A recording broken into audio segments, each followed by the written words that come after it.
La Iglesia Evangélica Pentecostal Las Acacias presenta para ti un mensaje de reflexión y cambio, una palabra actual que impactará tu vida. Con ustedes su pastor, Samuel Olson.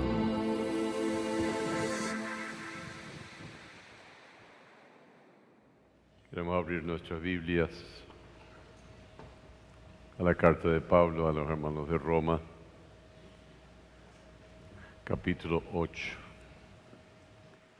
También quiero añadir que al comienzo de la semana falleció la mamá de la hermana Conchita, muy amada entre muchos de la iglesia. Y les recuerdo que ya el otro jueves tendremos el clamor de los jueves.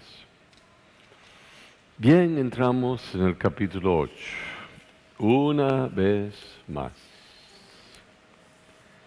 Nuestro énfasis va a estar allí en el versículo 28, versículo que todos conocemos casi de memoria, pero leeremos el pasaje del versículo 22 hasta e inclusive el versículo 28. Y me detendré con 2 o 3 palabras a lo largo de estos pasajes o de estos versos que ustedes ya conocen. Porque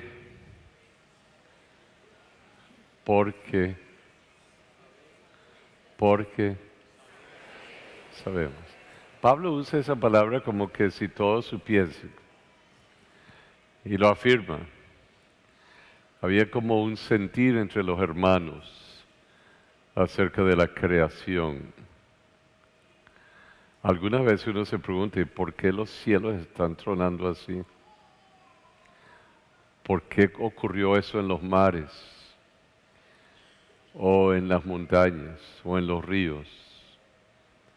¿Por qué se ha levantado el agua en París y casi entra a destruir la Louvre con la levantada por las lluvias del río Seine? ¿Será que están gimiendo las tierras? ¿Será que están desesperadas todos los elementos de la creación y lo que quieren es lo que viene? Porque sabemos, era lo que decía Pablo, David en los Salmos, cabalgaban sobre las nubes y las montañas silbaban y hablaban y aplaudían, igual que las hojas de los árboles. Sabemos que toda la creación gime a una, y a una está con ¿qué? Dolores de parto hasta ahora. Y no solo ella, sino que también nosotros mismos que tenemos las primicias del Espíritu, la presencia del Espíritu Santo en nuestra vida, nosotros también que gemimos dentro de nosotros mismos. Usted sabe, uno llega viejo y dice, oye, yo quisiera, ya este cuerpo no, quiero el otro cuerpo. Gemimos por la ¿qué? Esperando la adopción, la redención de nuestro cuerpo. Sigamos. Porque en esperanza fuimos salvos. Pero la esperanza que se ve no es esperanza, porque lo que alguno ve hay que esperarlo. No se tiene que esperar lo que uno ve, ahí está, pero sí esperamos lo que no vemos y con paciencia lo aguardamos. Esa paciencia no es una paciencia así echada para atrás, bueno, hay que esperar. No, esta paciencia es como la paciencia de un soldado que sabe que va a llegar allá hasta el último, lo último, y va a vencer para lograr la conquista. Y la paciencia es la del soldado que dice, tengo que pasar por aquí, hay que pasar por aquí, esta batalla, esta batalla, esta batalla, esta batalla, esta lucha, esta situación, pero voy a lograr la cometida, que es vencer la guerra y vencer el mal y la muerte para reinar con Él para siempre. O sea que hay una asertividad, hay una seguridad, hay una entrega a la idea de que aquí hay una lucha en la vida y pacientemente seguimos luchando y enfrentando situaciones hasta llegar al cumplimiento de la meta y lograr el objetivo que tenemos. Lo aguardamos. Versículo 26. Y de igual manera el Espíritu nos ayuda en nuestra debilidad, pues ¿qué hemos de pedir como conviene? No sabemos. ¿Se acuerdan cómo empezó el versículo 22? Sabemos. Pero aquí Pablo dice, a pesar de lo que sabemos, no sabemos qué pedir, ni cómo pedir, qué es lo que... Porque no sabemos los planes de Dios y no sabemos ni entendemos qué es lo que de verdad es lo que nos pueda convenir. No lo sabemos, pero el Espíritu mismo que intercede por nosotros. O sea, toma tu gemir, lo convierte en su gemir, transforma el gemir para que se adecue a la voluntad de Dios. Toma los nuestros con gemidos que indecibles. Versículo 27. Mas el que sondea, el que escudriña los corazones, sabe, porque conoce al ser humano, cuál es la intención del Espíritu Santo, porque el Espíritu Santo, conforme a la voluntad de Dios, que intercede por los santos. Y es tan importante saber eso. Si usted está rendido a los pies del Señor y usted se siente y se encuentra en una incógnita personal, ¿qué es lo que habré de pedir? Bueno, ayúdame, Espíritu Santo, a orar. Ayúdame, Señor, a gemir y que lo que pida el Espíritu Santo en mi nombre, intercediendo por mí, sea la voluntad de Dios, porque yo soy hombre o mujer apartado para servir al Señor y lo que yo deseo sobre todas las cosas es cumplir con la voluntad de Dios en mi vida. Aleluya. Ahora venimos al versículo 28. Y vamos a leer este verso así con claridad, firmeza, y lo vamos a leer 2 veces. Usted ya lo sabe y lo conoce, pero lo vamos a leer. Y la palabrita esta otra vez. Sabemos una cosa, no sabemos, y ahora vuelve a decir que sabemos que a los que aman a Dios, todas las cosas les ayudan a bien. Esto es, a los que conforme a su propósito son llamados. Una vez más, por favor. Y sabemos que los que aman a Dios, todas las cosas les ayudan a bien. Esto es, a los que conforme a su propósito son llamados. Hay una certeza, hay una realidad, hay una confirmación en el alma que las cosas tienen una razón de ser si amamos a Dios y vivimos en los propósitos y los propósitos futuros de Él. Así que ahora vamos a desglosar el versículo y vamos a llegar hasta donde podemos llegar. Y yo creo que tiene que ver con 2 puntos nada más. Primero que todo, la palabra que es difícil de entender y aceptar porque todos nos encontramos en situaciones en que nos preguntamos, ¿y cómo es que esto puede ser? ¿O qué hice yo para merecerme esto? ¿O cuál fue mi pecado? ¿O por qué Dios me permitió esta cosa en mi vida? Y bueno, podría haber una larga lista de preguntas que nos pudiésemos hacer, pero Pablo dice, todas. ¿Y qué significa todas? No algunas. No hay un todo selectivo. Simplemente hay una palabra que dice lo que dice. Todas las cosas. Todas las cosas, todos los eventos, todas las situaciones en nuestra vida ayudan a bien. Así que vamos a ver algo de esto, un poquitico, porque no entendemos algunas cosas. ¿Por qué es que una raíz echa para abajo y el resto del tronco no echa para abajo? Sabemos científicamente, pero eso es extraño.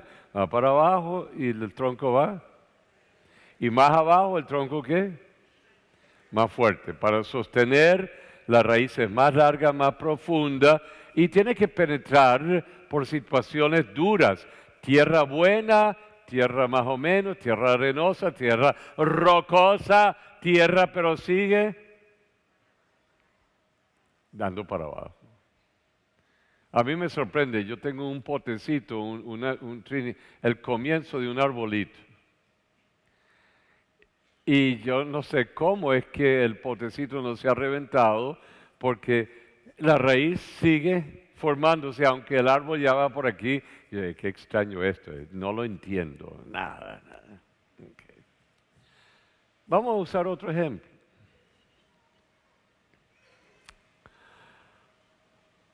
Usted tiene sal, azúcar, vainilla, huevos, polvo de hornear, levadura, harina, un poquito de mantequilla. Por separado, ¿qué? ¿Usted se comería vainilla solita? ¿Y sal? Azúcar, sí. Huevos, si está bien cocido. Pero así como están, Pero usted empieza a hacer la mezcla. Y la mezcla, y la masa, y la masa, y la masa. Y el horno se está calentando. Esto no sirve para nada si no pasa por el horno. Tiene que pasar por el horno. Es solamente cuando todos estos elementos se mezclan. Se me olvidaron las frutillas. Y la otra cosita. Se mezclan, pero todo esto hay que amasarlo y algunas veces hay que dejarlo unas horas para que la levadura haga su efecto. Y después hay que, ¿qué? Pasarla por el horno. Y después a la hora y media que se le va. ¡Wow! Todos los elementos tienen su qué? Su razón. Porque Dios de alguna forma, aunque usted no entienda todo en el momento, tiene un propósito con esos elementos de la vida suya. Y es importantísimo entenderlo dentro de la perspectiva de uno, de persona de fe, creyendo que Dios tiene un propósito eterno y un propósito quizás para el día de mañana en la vida suya. ¿Todo es para qué? ¿A los que aman a Dios?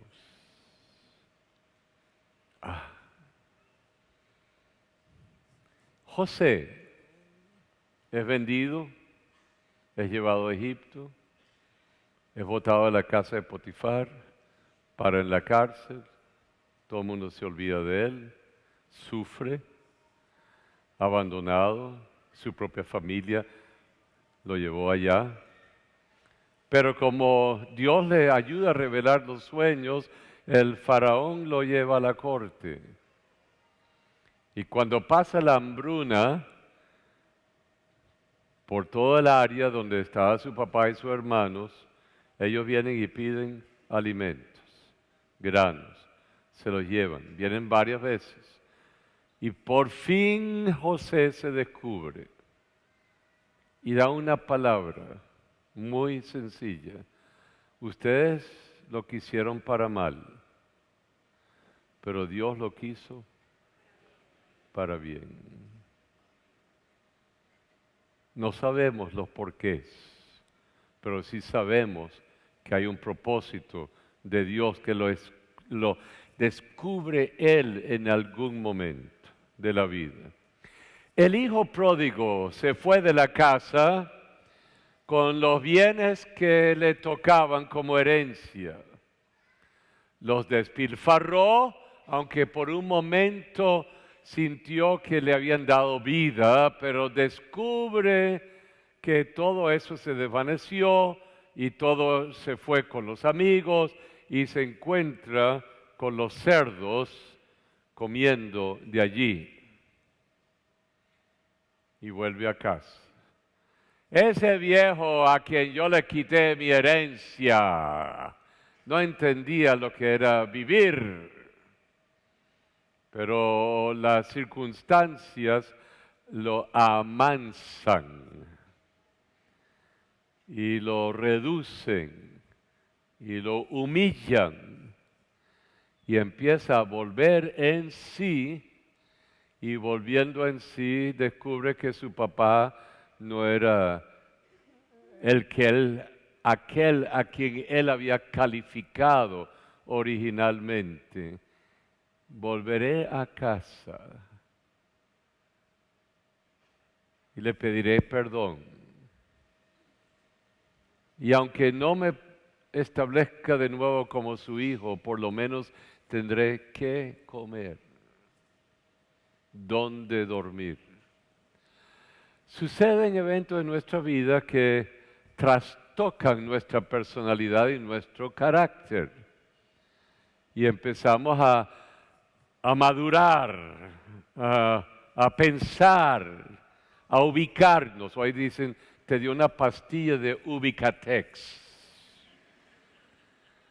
Y la persona empieza a volver. Oye, yo de verdad fui tonto, boté todo lo que yo tenía. No tengo nada. Lo que me queda es quizás alimento, pero cuando llega a casa encuentra que el papá no está allí para golpearlo ni para hacerle daño, sino que el papá está ¿qué? Feliz. Y allí es donde viene la humillación mayor. Papá me devolvió a mi lugar. Y eso es lo que ocurre en nuestra vida como gente cuando empezamos a pensar en Dios y nos encontramos con nuestra realidad personal, nuestra personalidad, nuestro carácter, nuestra manera de ser y empiezan a cambiarnos las circunstancias y los eventos y tenemos que humildemente buscar la ayuda de Dios para volver a un estado de no solamente normalidad, sino de gratitud y de paz para con Dios. Hay otras cosas que ocurren en nuestra vida que son parte de lo que Dios permite. Si usted ha madurado o es un padre serio, usted puede ver a sus hijos y los conoce. Y llega el momento en que usted dice, bueno, mi hijo tendrá que salir a la calle y ya tengo que quitarle la mano de encima y dejar que camine y que viva y que conozca y se encuentre con él mismo, con ella misma. Y quizás se lleve algunos porrazos en la vida, pero yo siempre estaré aquí, esperando, porque lo amo, la amo. Y sé que el Señor tendrá su manera de trabajar con mi familia hasta devolvernos al lugar donde deberíamos estar, en familia, como personas. Algunas veces un médico puede ver la situación de un paciente y ya sabe el recorrido futuro de este paciente y sabe que puede sanarse, pero tendrá que pasar por momentos muy duros y muy difíciles. En el momento el paciente y la familia dice, pero doctor, mire lo que le pasó. Y el doctor dice, sí, es así.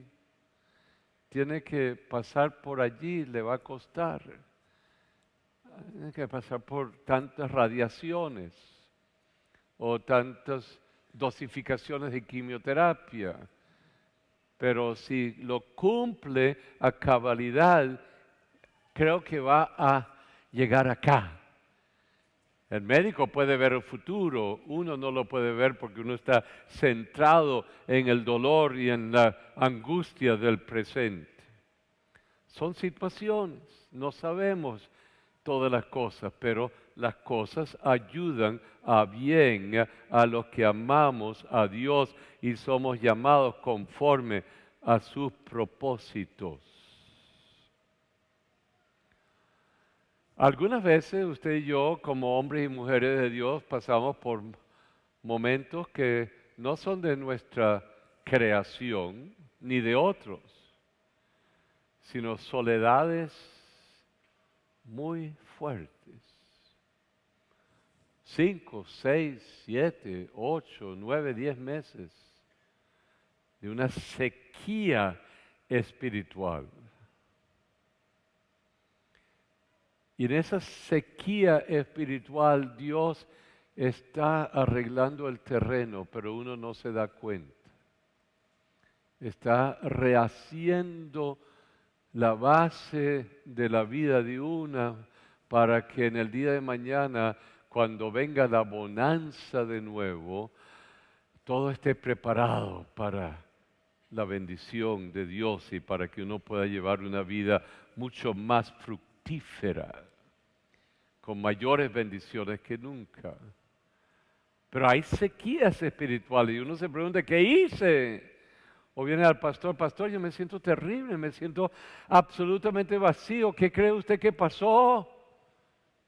Y uno dice, nada, pero estás pasando por un momento donde Dios quiere hacer cosas que ni tú podrías entenderlas, pero se te devolverá el tiempo y allí podrás ver la gloria de Dios.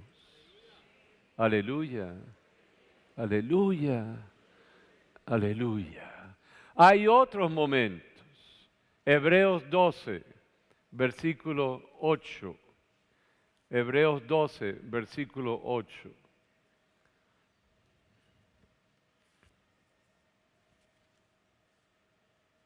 Seis al 8, perdón, 6 al 8. Ajá. Fíjense,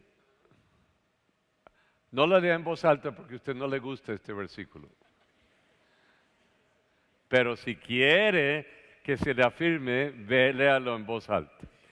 Porque el Señor al que ama, disciplina. Un momentico. Ustedes que son jardineros o que tienen mata, usted tiene un rosal y ha crecido. Y está echando ramitas. Y echa la primera flor, la hoja se seca y la flor se seca. ¿Y qué hace usted? Y además hasta corta un poco el tallo, la rama. Porque usted sabe que si disciplina ese rosal, que va a echar ¿qué? Y hay unas, yo no sé, cuando en mi casa había un rosal que echaba al final una masa de rosas blancas al final. pero había que cortarla para que se siguiese multiplicando. Así sucede no solamente en los jardines, sucede en el campo, hay que podar, hay que limpiar, y porque el Señor que al que ama, disciplina y azota a todo el que recibe por hijo. Si soportáis la disciplina, Dios os trata ¿qué? Como a hijos. Eso quiere decir, si te compones y te ajustas a lo que el Padre quiere de ti, estás actuando como un hijo, porque el Señor te puede bendecir. Porque ¿qué hijo es aquel a quien el Padre que no disciplina? Pero si os deja sin disciplina, de la cual todos han sido participantes, entonces sois ¿qué? Si tu padre dice, haz lo que tú quieras, vale. Entonces ya vienes a ser un hijo que no tiene la contención y la formación necesaria para mantenerte en la vida sin tu papá en el día de mañana. Estás allí como una persona sin familia. Y entonces lo convierten algunas veces en malcriados o lo que sea y tal. Bien, el Señor nos disciplina. Vengamos al Salmo 119. El Salmo, muy bien. Vamos aquí. Fíjese, este es David, que ha pasado por algo sumamente difícil. ¿Y qué dice David? Antes que fuera yo humillado, David dice, yo andaba ¿qué? Descarriado. Mas ahora ¿qué? Guardo tu palabra. Próximo verso, 71. Bueno me es haber sido humillado para que aprenda tus estatutos. 75. Conozco, oh Jehová, que tus ¿qué? Juicios son justos y que conforme a tu fidelidad conmigo, me afligiste. ¿Cuántos, de verdad, saben que han habido momentos en que Dios, no uno ni nadie, sino que Dios te ha afligido?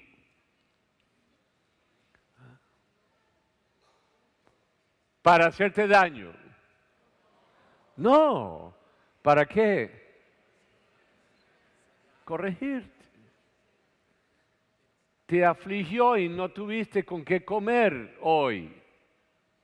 Esto no es justo, yo me merezco un plato de comida al día. Y el Señor dice, yo quiero que te duela la vida de otro que no tiene nada por mucho tiempo. Te voy a afligir para que seas agradecido, número uno, y para que seas generoso con lo poquito que tú puedas tener. Un ejemplo. Aleluya.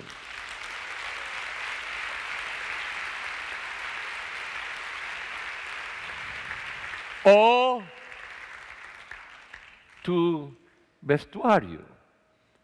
Algunas de las damas tendrán aquí como 100 vestidos y otras no tienen sino que 1 o 2. Y el Señor te pasa un incendio por precisamente tu escaparate. O te robaron porque tenía más de la cuenta y habían otros cerquitas que no tienen nada. Tus zapatos, quién sabe, yo estoy inventando ahorita, pero estoy hablando de que Dios algunas veces nos tiene que dar. Hace años, cuando mis hijos estaban pequeños, fuimos a Apure y pasamos por la casa de una familia amiga recién convertida a su hacienda y nos mostraron la belleza de la garza y de los lagos, etcétera, etcétera. Y mis hijos estaban... moviéndose por todas partes. Y el señor Sopi, Andrés, dijeron, vengan acá. ¿Saben lo que es esto? Esto se llama una manzaguapo. Algunas veces el Señor nos da para meternos en la horma de la vida. Volvamos al versículo 8:28. Todas las cosas, podríamos hablar de muchas otras cosas, pero nos estamos sujetando simplemente a algunas de ellas. Y momentos difíciles que todos vivimos. Y algunas veces hay calamidades en la vida que nos cambian la vida. Totalmente, hay que empezar de nuevo, pero precisamente lo que Dios quería era darte una nueva vida, una nueva vocación, una nueva visión, un nuevo todo. Y te desarraiga y te siembra de nuevo. Esas son calamidades que suceden y está en uno aprovecharlas o no. ¿Qué puedo hacer qué me queda con esta calamidad que me ha ocurrido? Bueno, estoy vivo, eso es algo. Tengo 2 brazos, 2 piernas, o 3, 2 brazos y 1 pierna. ¿Quién sabe? Pero tengo. Y más o menos inteligente. Tengo un corazón bueno. Y sé hacer X cosas. ¿Cuántos se acuerdan cuando se enviaban telegramas? Hay algunos de nosotros que somos de la prehistoria.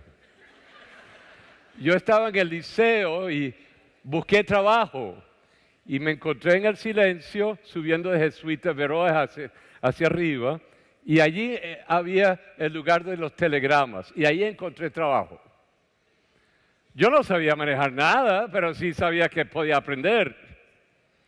Y aprendí a mandar telegramas a distintas partes del mundo. Y nos pasábamos a como 10 personas mandándole los telegramas a todo el mundo, etc. Y me quedé con eso.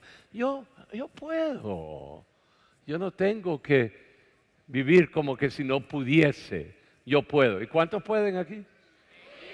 ¿Sí pueden? Bueno, está bien. Vengamos entonces al versículo. Romanos 8. Están aprendiendo demasiado de mi vida personal. Y sabemos que a los que aman a Dios, todas las cosas les ayudan a bien. ¿Qué hora es? Se me acabó la hora. Ok, entonces solamente les dejo con este versículo. Todas las cosas son para bien. Aquí la palabra está cercada, condicionada. La persona que no tiene a Dios no sabe por qué le pasan las cosas. Tiene que vivir según su propia capacidad. Pero el que tiene a Dios sabe que Dios tiene un plan y tiene un propósito. Y mi plan y mi situación es ir descubriendo el por qué y el a dónde y qué quiere el Señor conmigo de día en día. Pero eso significa una cosa, que estas cosas me ayudan a bien a quienes. A los que ¿qué? Aman a Dios. Y hay un versículo que lo califica todo y el domingo que viene nos metemos por ahí. Juan 14:21. Y este es Jesús quien lo dijo. Lo leen conmigo en voz alta y cerramos. El que tiene mis mandamientos, el que los tiene, no es que los lee o los supone, sino el que tiene mis mandamientos y los que los guarda, ese es el que me ama. Punto. Los que aman a Dios son los que conocen los mandamientos y los llevan a cabo, los viven. ¿Por qué? Porque cuando uno vive en obediencia a Dios, la vida de uno se va ajustando a la voluntad de Dios. Eso quiere decir que uno se encaja en esa realidad. Y a pesar de que hay momentos en que pareciese que todo fuese contradictorio, pero el resorte detrás de las ruedas del reloj lo ha engranado todo. Y aunque tu engranaje contradiga el mío, si tú amas a Dios y yo amo a Dios, esto se engrana en el cumplimiento de la voluntad de Dios, que lo sabremos en el día de mañana. ¿Se acuerdan de los viejos relojes? Porque los digitales no son así ahora. Hay unas rueditas adentro que se engranan, ¿sí? Y si uno los ve, uno dice, pero esta ruedita da hacia acá y esta da hacia acá. Es totalmente opuesto. ¿Y cómo es esto? ¿Cómo es que al voltearlo tengo un reloj que me sirve con el manillo que va exactamente al segundo, al milisegundo, al minuto, a la hora? Pero si lo veo del otro lado, este engranaje de ruedas pareciera que no fueran en ningún lado, pareciera que podrían chocar, pero no chocan, están engranados de tal manera que se cumpla la razón del ser de un reloj. Así que lo que importa es que la vida suya se engrane con la voluntad de Dios y que usted guarde la manera de vivir suya dentro de los mandamientos de Dios, y usted verá que las cosas, aunque difíciles que puedan ser, se van engranando y se va cumpliendo, y usted encontrará cómo Dios le ama a usted, y usted puede amar a Dios y estar en paz. Fue el mensaje de la palabra de Dios expuesto por el pastor Samuel Olson de la Iglesia Evangélica Pentecostal Las Acacias. Si deseas adquirir este material, puedes llamar al teléfono 213-7031.